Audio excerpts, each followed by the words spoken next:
Good afternoon, everybody, and welcome to another edition of Mr. McHale's weekly ELA preview.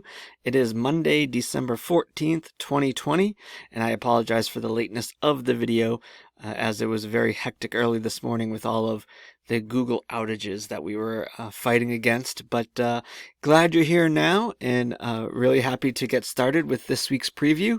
We have a lot going on this week in ELA, so let's get right to it. All right, our agenda is here. We have some special announcements, we have some new mini lessons, and we'll have some important historical context to discuss prior to getting into this week's reading in The Hate You Give. So, special announcements.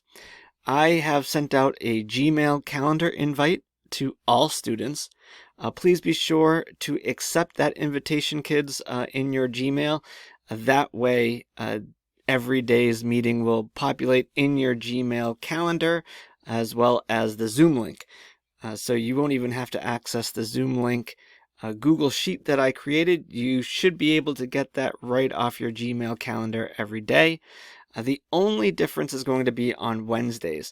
I'll have to adjust those manually, probably on Tuesday nights, so that when you sign in Wednesday morning, those times will be reflective of our half-day schedule. As a reminder, please sign in to Zoom with your school email. We have been asked to set the function of authenticating users into our Zoom, which means that only milfordma.com email addresses will work getting into your Zoom classes, okay? And please be sure that your first and last name are listed. Please reach out if you need any assistance in getting your name display changed, okay?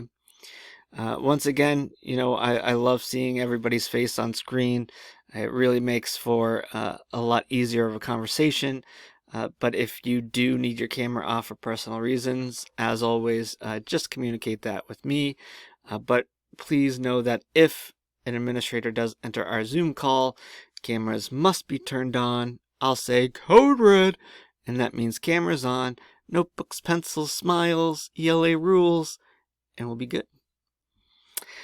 Independent reading update. I talked to many of you about this last week, and here's the deal with independent reading. So, I know that it's very hard to read multiple novels at the same time. There's just too much to keep track of. The characters, the plot, everything. It gets all jumbled in my mind. So I know it might be difficult for you to be fully invested in The Hate You Give and still be reading a book on the side. So, with that said, if you have already finished your first independent reading book and you are ready to turn in your project by Friday, as was the original due date, please feel free to do that, and I will grade it as such and put it in to Family Portal for Term 2. However, if it's just too much right now and you can't finish your independent reading book because of the fact that we're reading The Hate You Give, I'm going to allow you to put off the independent reading, and you can actually finish that book and do that project during the next round of independent reading.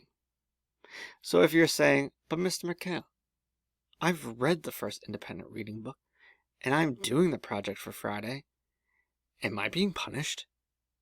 #no, you're not being punished. In fact, I'm going to help you out. You're going to be able to submit it by Friday. I'll grade it for you. You'll be all set.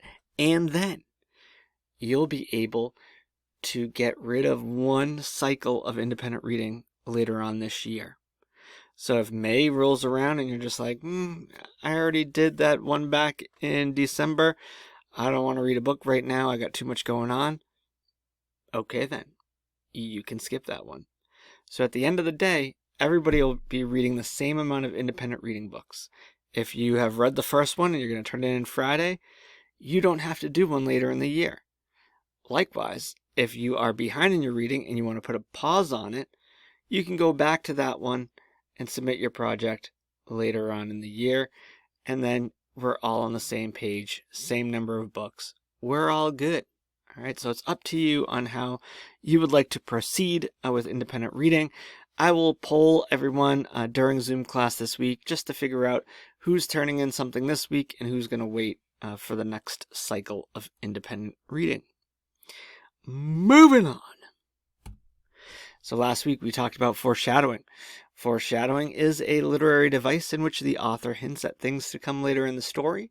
We talked about how foreshadowing builds suspense. It keeps us on the edge of our seats. We want to keep reading. We want to predict what may or may not happen. And we also talked about how foreshadowing is just fun to do if you're an author. You already know how the book's going to end, how the story will end. So now you get to add those little nuggets of foreshadowing throughout your story, and that's always a good time. And we talked about how to review. You can look at the end of chapter 6 and 8 of The Hate You Give.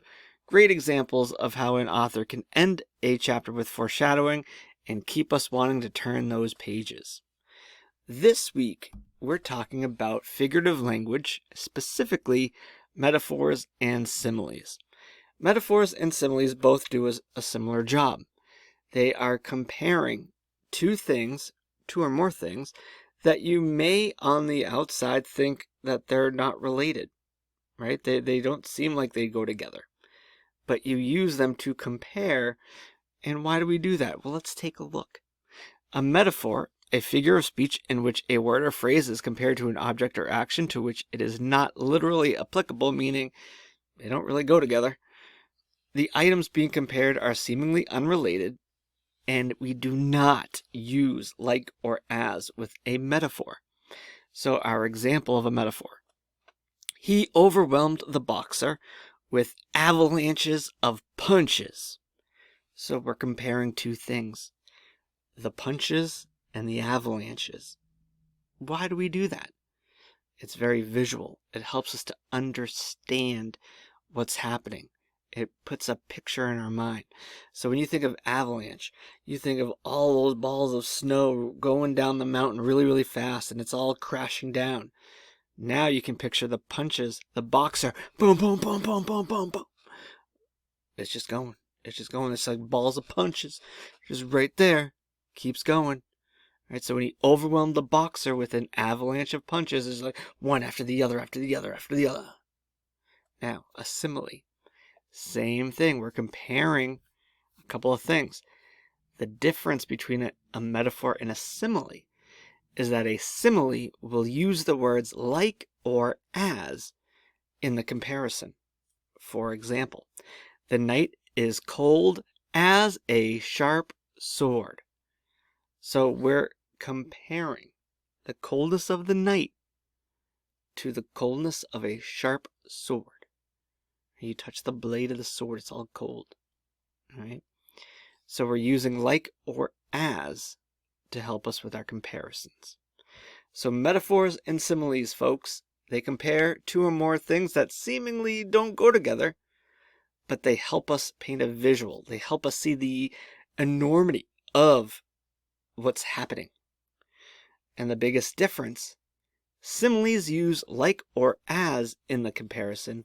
Metaphors do not. So this week, as we read The Hate You Give, we're going to be keeping an eye out for metaphors and similes throughout chapters 9, 10, and 11, which is this week's assignment. But before we move on, I wanted to just have a little discussion with you, some important historical context. In today's reading, and some of us did not get there, so you'll get there tomorrow, but in the reading of chapter 9, there is a character that uses the N-word. As many of you know, and despite the fact that this word is often used in music and in film, etc., this particular word calls to mind our country's history of slavery, racism, hatred, and violence. As your teacher, and as a white male, I will not ever say this word. My expectation is that you will not either. This classroom is a safe space for all, and we must not tolerate the use of hateful language here. I do not believe in censorship of literature, and because we are playing the audiobook, and because none of us will be saying the word aloud ourselves, it will play in the audio reading of The Hate You Give. I would invite all of you to mute that particular word if you do not wish to hear it. But as I said before, as your teacher and as a white male, I will not be ever saying this word aloud. And I ask that no one uses it as well. For more information on the history of this word in our country, I have included a link to a TED Talk which discusses the difficulties in discussing this word in the classroom setting, and also a link to an article, Straight Talk About the N-Word from Teaching Tolerance. I invite you to watch that video and to read this article at your leisure and perhaps with a family member for more information and background on this word and why it is a word that brings up much trauma, much anger, and why we must keep it out of our classroom to maintain a safe space for all. Thank you very much. Now, for this week's assignment of The Hate You Give, we will be reading chapters 9, 10, and 11. All have been assigned through Actively Learn. You now have access to those. We will be reading chapter 9 together over the next couple of days with the use of the audiobook. Please be sure to answer all questions on Actively Learn, even if you are using a paper copy of the book. I will be adding the audio for all 3 chapters to Google Classroom this afternoon. I have also created the Hate You Give character list.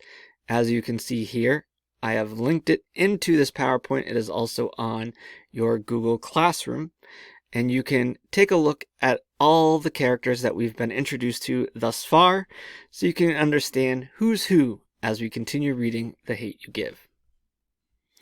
This week's assignments will be working in our journal, and we'll be once again having a quiz.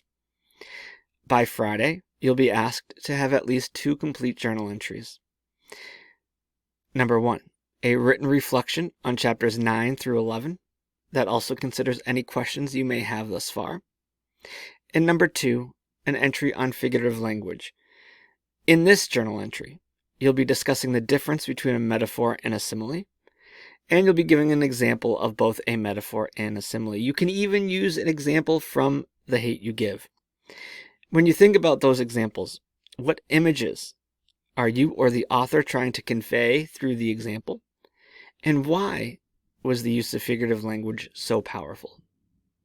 On Friday, we'll be having a quiz on Google Form that encompasses chapters 6 through 11 of The Hate You Give.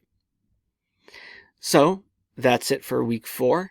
Once again, do not stress. We got this.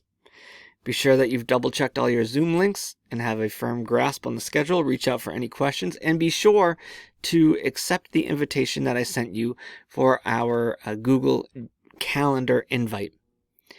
So our literary focus of the week is going to be on metaphors and similes.